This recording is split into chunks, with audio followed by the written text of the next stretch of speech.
Once upon a time, in a lush kingdom called Damba, nestled in the savannah plains of northern Ghana, there lived a brave and influential man named Nana Kwame.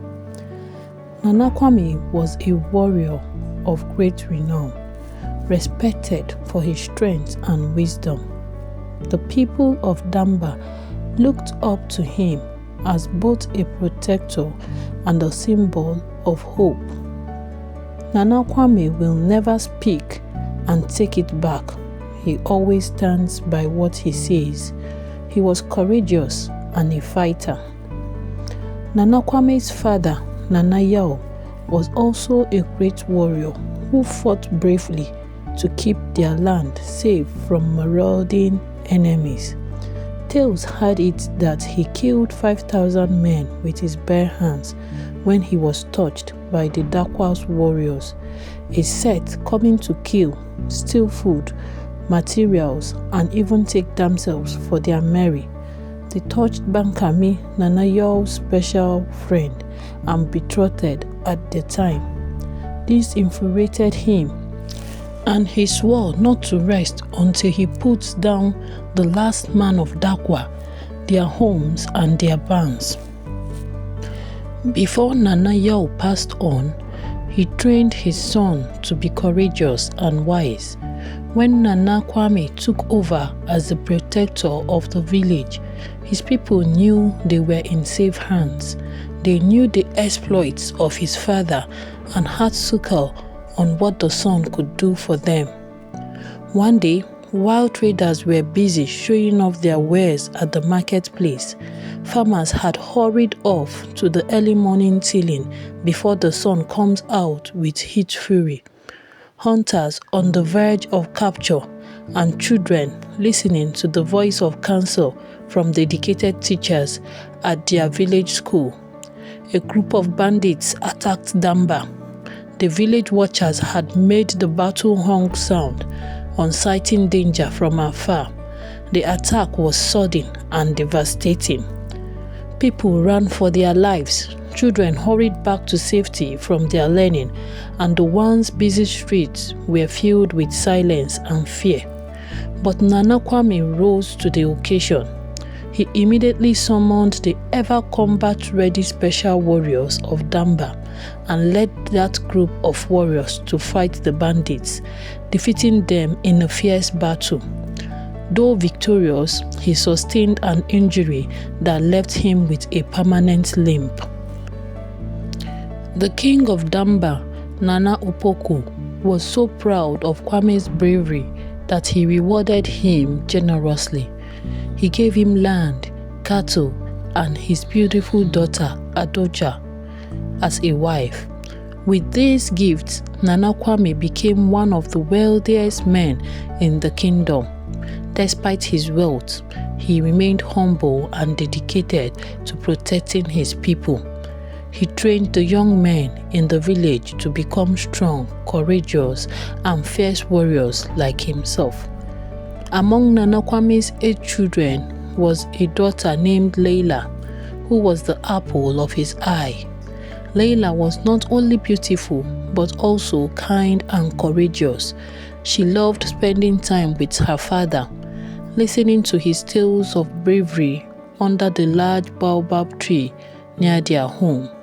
She admired him deeply and often wished to be like him, a courageous warrior who could fight for her people. As Leila grew older, her beauty became the talk of the kingdom. Suitors came from far and wide to ask for her hand in marriage, but Nana Kwame always turned them down. He wanted Leila to marry someone who would respect her and share her values. Years passed, and Leila blossomed into a stunning young woman. One day, a wealthy merchant named Alhaji Isa visited Nana Kwame. Isa had a son, Umaru, who had just returned from studying in a faraway land. Umaru was handsome and studied many arts and languages. The merchant proposed that Umaru marry Leila, assuring Kwame that his son would provide a good life for her. Nana Kwame agreed, believing this marriage would secure his daughter's future.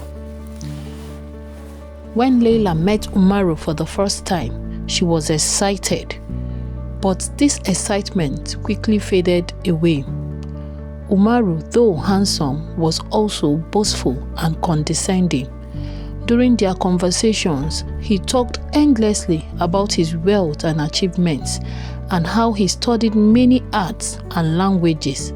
He spoke of the distant land he visited to study and affirmed he was too smart and does not think anyone would be able to do it other than himself. He talked and boasted, barely giving Leila a chance to speak. She found him arrogant and unbearable. Leila tried to tell her father about her feelings, but Nana Kwame dismissed her concerns. Marriage is about sacrifice, he said. Umaru will give you a comfortable life. Leila felt trapped, but she obeyed her father.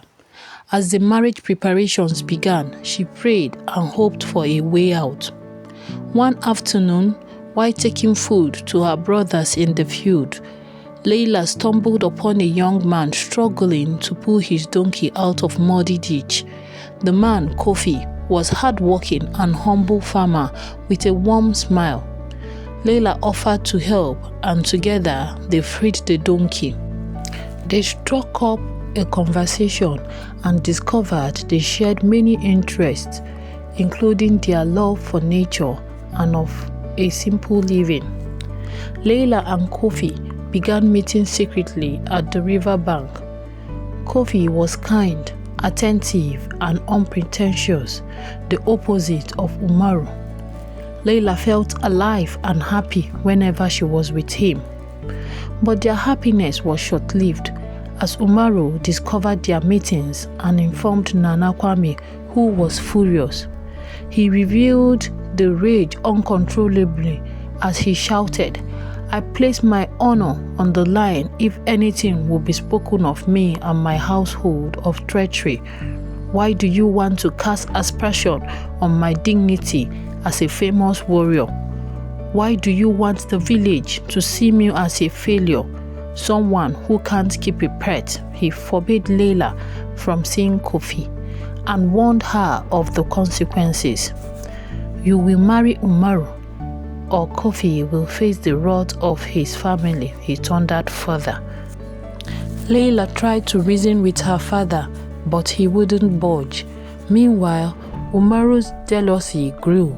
He hired men to attack Kofi, leaving him badly injured. When Leila found out, she was devastated. She begged her father to spare Kofi, but he was unmoved. Kofi, however, refused to give up. Though weak and injured, he vowed to fight for their love. "Leila," he said, "I may not be rich or powerful, but I will protect what we have. Love is worth fighting for."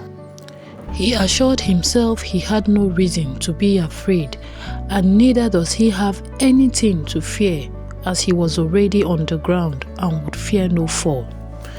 The day of Leila and Umaru's wedding arrived. As the guests gathered, Leila made a bold decision. In the middle of the ceremony, she stood up and declared, "I cannot marry Umaru. My heart belongs to another." The crowd gasped. Nana Kwame was furious, and Umaru stormed out in humiliation.